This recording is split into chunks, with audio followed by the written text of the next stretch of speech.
Opisyal na, may bagong leader ang Alas Pilipinas Women at hindi ito basta-basta pangalan.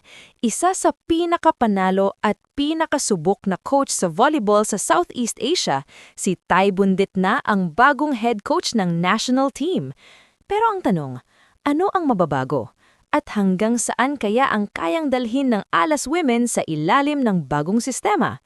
Opisyal nang inanunsyo ng Philippine National Volleyball Federation o PNVF na si Ty Bundit ang bagong head coach ng Alas Pilipinas Women's Volleyball Team.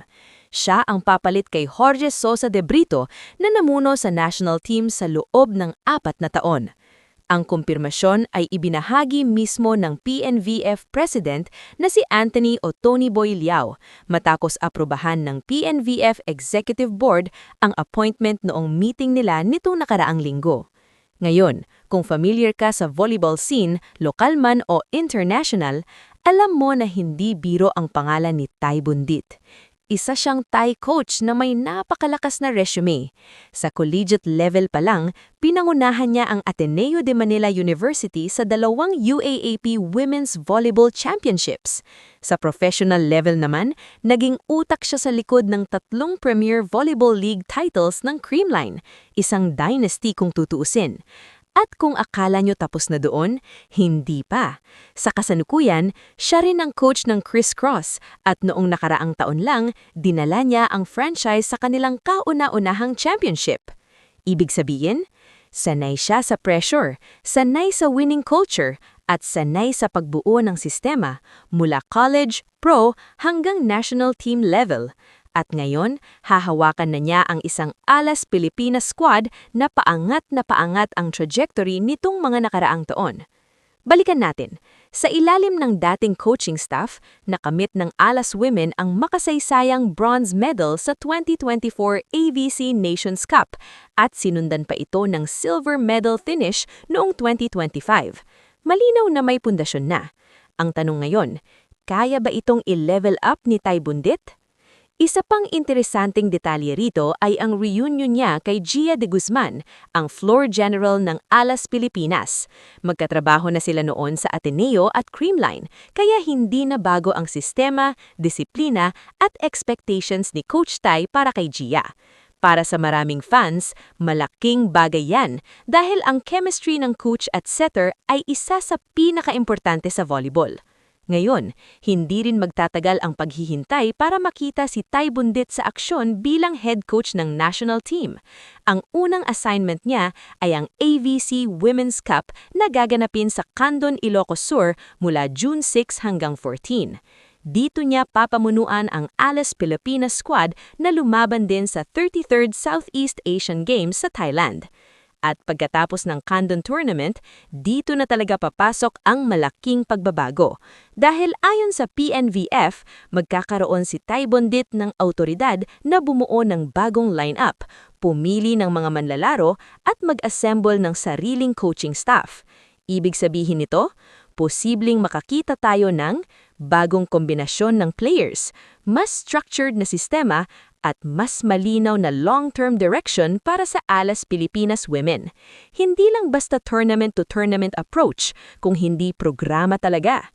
Para sa fans ng Philippine Volleyball, malaking statement ito.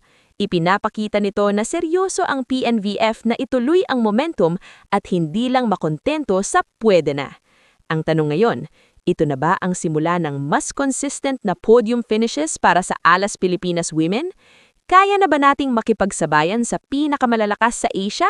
Sa ilalim ng isang coach na sanay manalo, posibleng-posible. Ikaw, anong tingin mo sa appointment kay Ty Bundit? Tama ba ang desisyon ng PNVF? At sino ang gusto mong makita sa bagong lineup ng Alas Pilipinas Women? I-comment mo lang sa baba ang thoughts mo. Kung gusto mo ng mas marami pang volleyball updates, analysis at game breakdowns, don't forget to like, subscribe at i-check ang iba nating videos dito sa channel. Ito ang iyong volleyball update. Kita-kits sa next upload.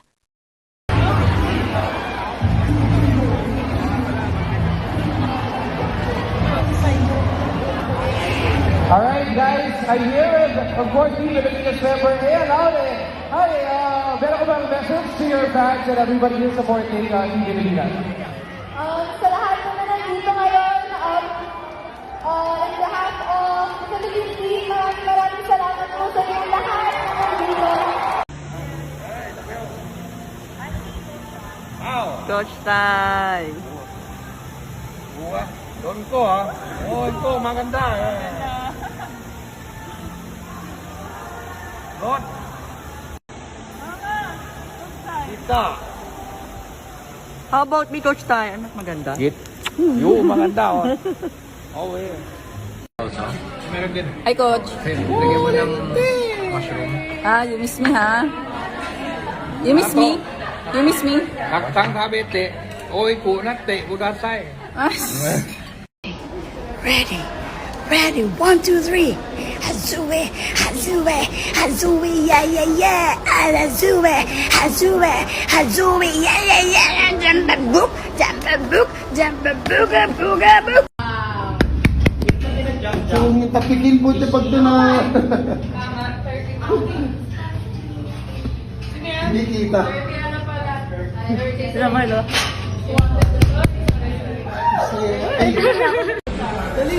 Get one. Kulay. Ano na protein, Coach na ba? Ay, dalawa po. Ay, ayaw. Hindi pa. Si Ate Mas, naibo na naman ako. Diba ni G? Kaso na to sabi ni Coach, Again. Hipon. Dito na. Your mom. Your mom. Mom. Let's go, Mom. Mom. Ate Marlon. Ate Marlon. Ikaw bumili niya eh. I already had one.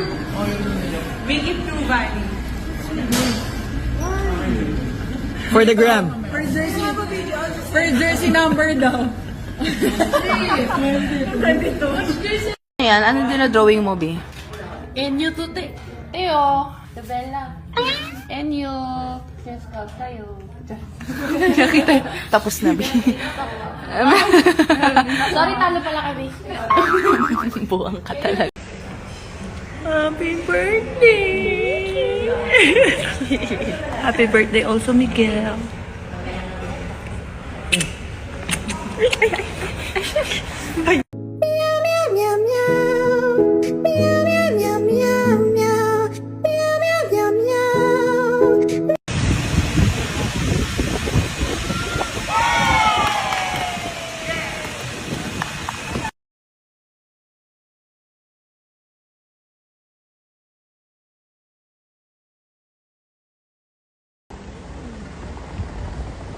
Ginabi na lang talaga. Lakad pa din. Bakit ka dyan nakahawa?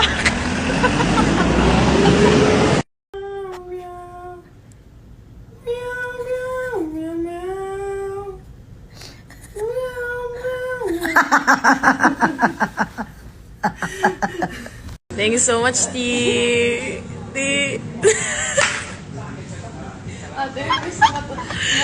Smile ka naman dyan, T. Ate Gio. Smile ka naman po dyan, T. Ala.